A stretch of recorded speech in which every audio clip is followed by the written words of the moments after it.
Sejam bem-vindos a mais um vídeo de review de bichinhos virtuais de Digimon. Como vocês estão vendo aqui no vídeo, na thumb, no título, em todo lugar, o assunto de hoje é o VPAT original, o primeiro de Digimon. Só que aí eu já comecei mentindo pra vocês. Apesar desses dois serem muito parecidos entre si e com o que tá na thumb, que ali é o verdadeiro primeiro, nenhum deles é exatamente o modelo inicial. Eu vou entrar em mais detalhes de como é o histórico desse brinquedo, quais foram as versões, as gerações e tudo mais, mas como eu tenho aqui disponível a versão de 20 anos e a versão de 25 anos, o meu foco vai ser mais nelas duas. O que talvez seja até mais útil do que falar só do original. Esses dois aqui a gente vai ver que é mais fácil de achar até para comprar hoje em dia. Então se até o final do vídeo você ficar interessado, você vai saber exatamente do que você vai poder ir atrás. Como esses vídeos de review aqui são meio anacrônicos, eu gravo uma parte no começo, uma depois, daqui uma semana, até o final do vídeo o Rafael do futuro vai dizer para vocês se valeu a pena ou não criar um Digimon nesse VPAT. O Rafael do presente tá meio cético em relação a isso. Opa, é o Rafael do futuro aqui. O Rafael do passado estava certo em ser cético, não foi nenhuma maravilha. Mas foi muito menos sofrido do que eu imaginava. Eu tô aqui com o meu Cres Garurumon, que eu juro que não foi intencional, mas faz o parzinho perfeito pro Blitz Greymon do meu vídeo anterior. Parece que o reboot de Digimon Adventure vai pairar sobre esse canal, seja lá o que isso significa. Enfim, esse bichinho virtual, além de legal, é muito importante para Digimon como um todo, então continue vendo o vídeo. E se você resolver comprar, pode usar meu link de afiliado da Amazon que tá na descrição. Já peguei uma loja confiável para você e eu ganho uma comissãozinha por cima. Lá em 1996, uma funcionária da Bandai chamada Akimaita mostrou ao mundo o conceito do Tamagotchi, para brincar com a ideia de que você, ao longo do tempo, cuidaria de uma criaturinha virtual como se ela fosse realmente o seu pet, desde o momento do nascimento dela até o final do ciclo de vida. A ideia desses Tamagotchis originais era ser um brinquedo bem casual mesmo, que você prenderia ali na sua mochila, na sua calça, na carteira, no que quer que fosse, para você pegar uns poucos minutos ao longo do seu dia, cuidar daquele bichinho e seguir a sua vida. No começo, a única graça era manter o bicho vivo. Quanto mais anos ele tivesse, maior era a sua pontuação entre quem brincava com esse brinquedo. Era algo bastante divertido, mas ainda muito bobinho. Ao longo dos anos, esse conceito foi expandido. Vários personagens icônicos passaram a fazer parte da franquia Tamagotchi.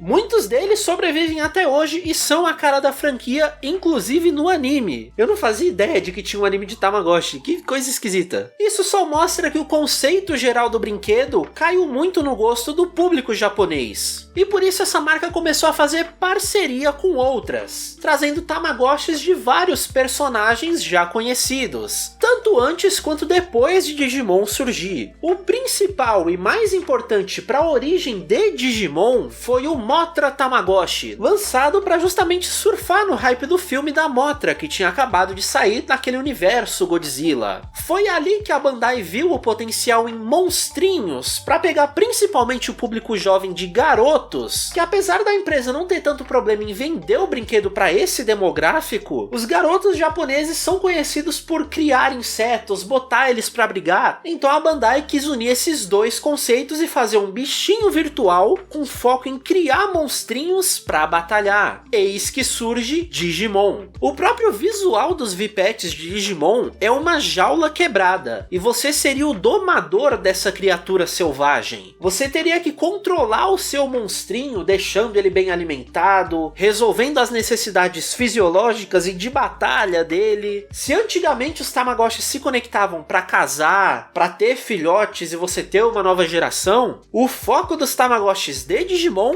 era na porrada mesmo. E aí, gradualmente, todas as funções dos Tamagotchis tradicionais acabaram sendo adaptadas para esse novo conceito. Você vai dar comida pro seu Digimon para ele ganhar peso e ficar mais forte, porque inicialmente o conceito de Digimon não era tão formulado ao redor deles serem criaturas digitais mesmo. Eles eram digitais porque estavam num bichinho virtual. Isso também explica o porquê das linhas evolutivas serem tão ramificadas. A ideia não era necessariamente cuidar bem ou mal para o seu Digimon crescer como um ser vivo dos Tamagotchis tradicionais. Os termos que eles usavam era Regular Growth e Irregular Growth, que era basicamente se o seu bichinho tá evoluindo, envelhecendo naturalmente, ou se alguma coisa no treinamento dele faria ele mudar essa fisiologia dele. Ideia essa que mais pra frente seria adaptada para dizer que os Digimons absorvem dados digitais para mudar de forma. Então essas mutações por causa do treinamento foram muito bem integradas ao conceito desse universo como um todo. E além de tudo isso, ainda tem a questão de que os sprites para os bichinhos virtuais surgiram muito antes de qualquer arte oficial. A gente vê que tem alguns que são claramente nada a ver e outros que dá para entender de onde a arte veio. O mais interessante é que os Digimons que apareceram no anime de Adventure, o primeiro conhecidão lá, todos eles vieram dos primeiros 4 modelos dos Vipets. Mas as artes oficiais para alguns deles foram criadas por fãs. Era muito comum naquela época a revista V-Jump fazer concurso para você mandar o seu desenho do seu bichinho favorito. E aí um ou outro era oficializado. Não, esse aqui é o visual do Angemon. Claro que com alguns retoques para deixar o negócio mais a cara do que a Bandai queria. Às vezes retoques até demais, o negócio fica irreconhecível. Mas tá aí. Daí surgiu o conceito de Digimon como a gente conhece, de bichinho virtual, para eventualmente ser tão popular que justificou o surgimento de anime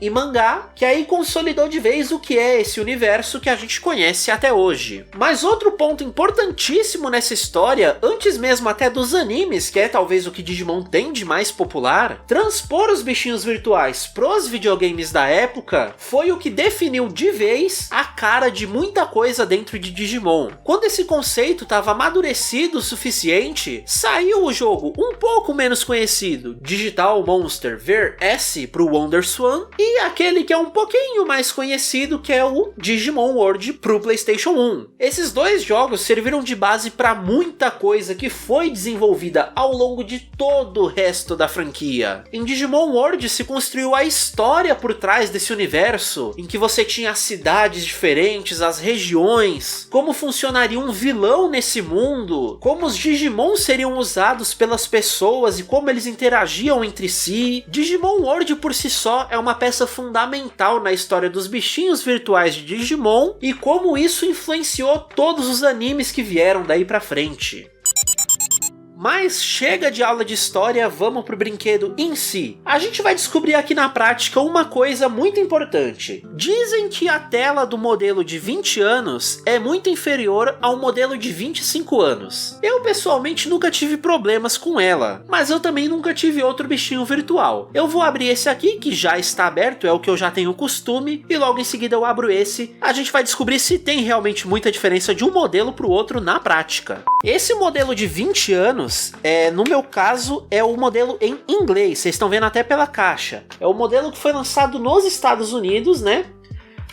Ele tem leves diferenças do modelo japonês, mas não é nada que realmente vai fazer diferença para você no seu gameplay em si. Então você vê aqui, ó, o texto dele já vem em inglês mesmo, Digimon 20, né, de 20 anos. Vamos carregar o meu save aqui, eu nunca lembro qual botão faz o quê. Vamos colocar a hora, né? É sempre muito importante nos bichinhos virtuais colocar o horário. Não necessariamente correto, mas o horário que faça sentido pro seu gameplay. Ó, já tô vendo que a tela tem um problema para ser gravada. Pessoalmente, eu não tô vendo esse fundo todo quadriculado que vocês estão vendo. Por sorte, os pixels realmente pintadinhos ficam bem visíveis. Não tão quanto na vida real, mas eu já começo a entender de onde vem o problema que a galera talvez estivesse se referindo, né? Mas ó, como vocês estão vendo aqui, ele é todo em inglês, porque justamente esse modelo de 20 anos é o modelo americano. É o que você vai encontrar para comprar, tanto mais facilmente quanto mais barato, né? Então a gente vê aqui, ó, ele tem 1 ano, que é na verdade um dia em idade de Digimon. Ele tá com 16 gramas, ele tá com muita fome, ele tá muito fraco, ele treinou um pouquinho. Vamos alimentar ele aqui. É sempre legal que dá para você spamar até ele não querer mais comida. E isso pode inclusive causar um problema aí de cuidados dele que vai fazer ele evoluir mal, tá vendo? Ele tava recusando ali. cada modelo tem várias micro regras internas de você não pode botar pra dormir, você realmente é um escravo do horário em que seu Digimon tá acordado. Seu Digimon vai fazer muito cocô na tela. Esse modelo, o modelo de 20 anos, é horrível. Se eu largar ele aqui, vamos até inclusive fazer o test drive. Eu vou largar ele aqui num canto. Daqui 15 minutos, conforme a gente for ficar vendo o outro VPET aqui, você vai ver que a tela vai encher de cocô.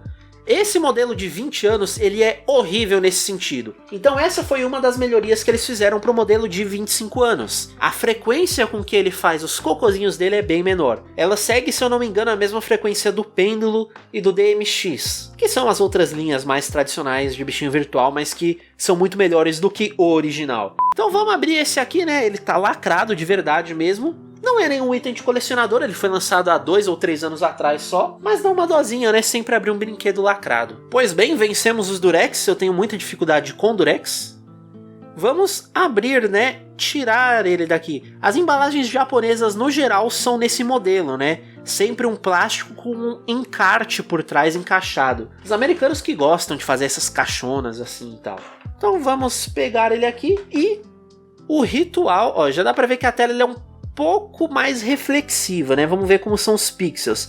O ritual, a gente não tem o ritual. Ele não tem aquela abinha tradicional para tirar aqui. O que significa que ele provavelmente está sem a bateria, que é um grande problema dos bichinhos virtuais que eu também não gosto. Eu odeio trocar pilha, trocar bateria dessas coisas.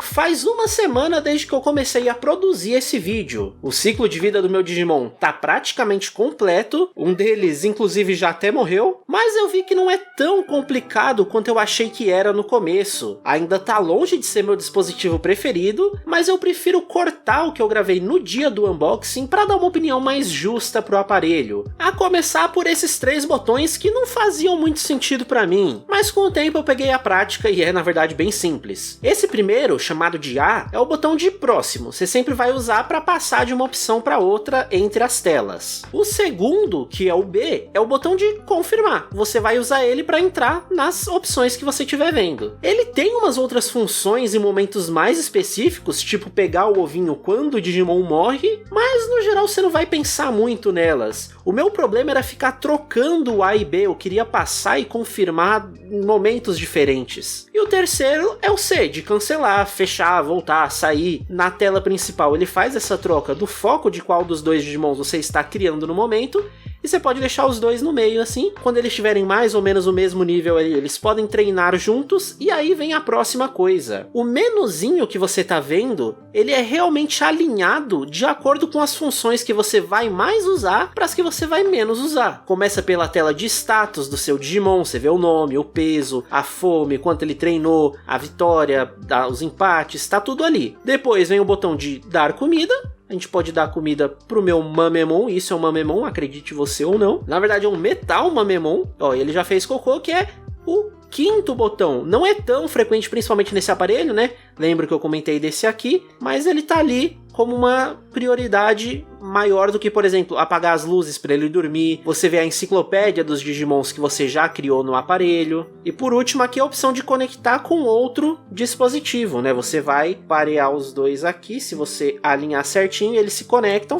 Claro que ele precisaria estar num estágio em que possa batalhar um com o outro, vocês já viram isso em outro momento ali do vídeo brevemente, né? Todas essas funções parecem muita coisa no começo, mas conforme você vai evoluindo, é bem gradual a introdução de cada mecânica. Claro que a qualquer momento você pode misturar todas essas ideias, caso você queira focar numa forma evolutiva específica. Porque querendo ou não, é aí que tá o maior problema desse tipo de bichinho virtual pra mim, ó, ele já fez cocô aqui, tá ficando feio pra você, eu falei que você era melhor do que isso. Ah, foi o bebê, tá bom. Esses menus indicativos acabam sendo bem superficiais, na verdade. Você sabe se o Digimon tá com fome ou não, se ele treinou bastante ou não, ou se ele batalhou bastante ou não. Você não tem uma medição muito exata disso. Então ou você vai anotando num caderninho cada vacilo, quantos treinos fez, quantas lutas, ou você vai se perder. Então o estilo de jogo desses bichinhos mais tradicionais tem uma barreira inicial, mas com alguns dias, algumas evoluções, você já pega o jeito e fica bem tranquilo.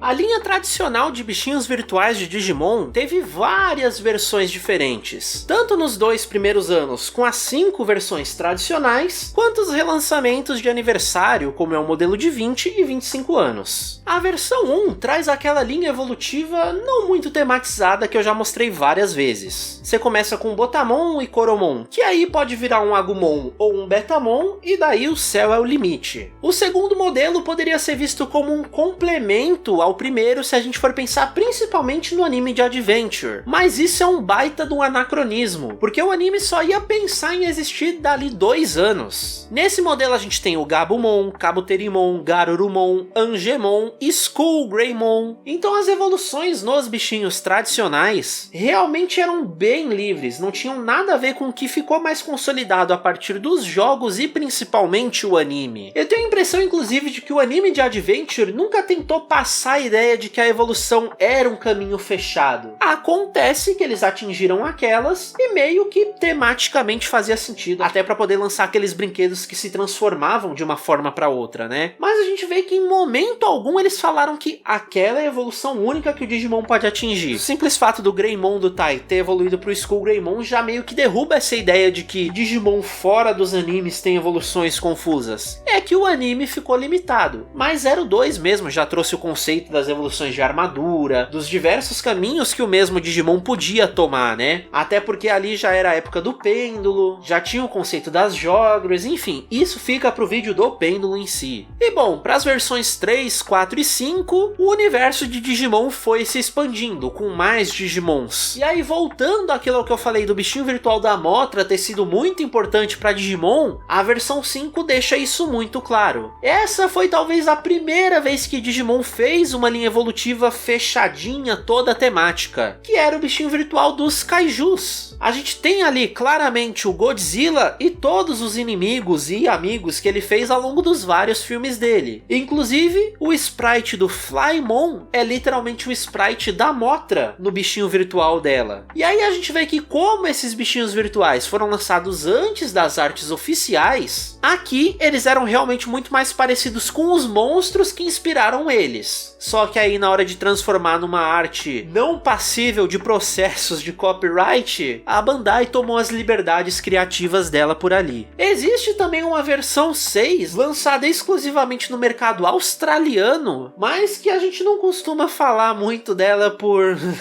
não. E aí a gente tem as versões comemorativas. A de 20 anos, lançada em 2017, trouxe o Zubamon como mascote, por isso ele tem esse 20 horroroso gigante estampado na cara dele. A ideia era justamente comemorar os 20 anos do lançamento original do bichinho virtual, só que condensando todos os modelos do V1 ao V5 dentro dele. Claro que você precisa treinar o seu primeiro Digimon, batalhar contra outros dispositivos, e aí você vai desbloqueando cada versão dentro dele gradualmente. Já a versão de 25 anos trouxe todas as melhorias de um VPAT moderno, da série Pêndulo, da série X e afim. Os tempos para evoluir são bem grandes, você leva 1 dia, 2 dias, só que agora esse tempo passa também enquanto seu Digimon estiver dormindo. Então ele é efetivamente 24 horas para evoluir de um estágio para o outro, enquanto nos bichinhos virtuais antes desse, essas 24 horas acabavam se transformando em 36, 48 horas, dependendo do ciclo de sono do seu Digimon. Ele ia dormir por 8 ou 12 horas por dia, e aí esse timer parava. Então eu diria que talvez a versão de 25 anos é a versão definitiva para quem quer jogar no modelo tradicional dos bichinhos virtuais. Mas existe a versão colorida, que tem todos esses mesmos conceitos, apesar de ser colorido. Então ele vai do bichinho virtual 1 ao 5, mas ele tem um fator que para mim pessoalmente é muito importante. Além da bateria dele ser recarregável, ele é tecnicamente reprogramável. Você pode colocar Digimons que não necessariamente estariam nele. Se você tiver o hardware para fazer as modificações ali, não é tão simples quanto plugar ele no USB no computador e trocar os arquivos, não é isso? Existe essa possibilidade de você colocar qualquer Digimon que você quiser. Tenha ele aparecido num bichinho virtual um dia ou não. Então, para sumarizar a pergunta, vale a pena comprar? Da versão 1 à versão 5, ou a versão 6 da qual a gente não fala, é só se você for muito colecionador nostálgico mesmo. Provavelmente você vai deixar essa versão aí na estante como item de colecionador, porque pra jogar, sinceramente, não vale a pena. É muito mais fácil e barato achar a versão de 20 anos. É o sweet spot entre ter a experiência e não te custar os olhos da cara, como é a versão Revival ou a versão colorida do bichinho virtual. Só que aí entra de novo essa questão da rejogabilidade. A versão colorida, pra mim, ela é a definitiva que alguém poderia querer. O fato de você poder emular qualquer outro bichinho virtual dentro dele faz com que ele seja praticamente infinitamente jogável. Então o custo-benefício dele acaba sendo muito maior do que de qualquer outro modelo. E aí não é qualquer pessoa que tenha coragem ou conhecimento técnico para montar uma placa de circuito e ligar essas duas coisas. E existe um joguinho chamado Digimon World com 0 no lugar do O, e ele é basicamente isso que você tá vendo mesmo. É uma maneira de você conectar o seu bichinho virtual à internet. Os fãs fizeram um MMORPG em que para você jogar você precisa ter o dispositivo físico do bichinho virtual. E tudo que você fizer no jogo vai estar sendo reproduzido no seu bichinho virtual físico. E isso é uma coisa que eu quero estudar mais, eu quero montar esse circuito. Posso trazer o passo a passo aqui no canal para quem tiver um pouco de medo de fazer, mas tiver a curiosidade, a coragem, fica aí como um conteúdo futuro pro canal. Eu gosto de montar circuito, de mexer com Arduino, e eu acho que se existe uma franquia na qual faz muito sentido a gente querer misturar esse tipo de conhecimento com o brinquedo, é em Digimon. Programar Digimon tem essa camada de ironia na coisa toda.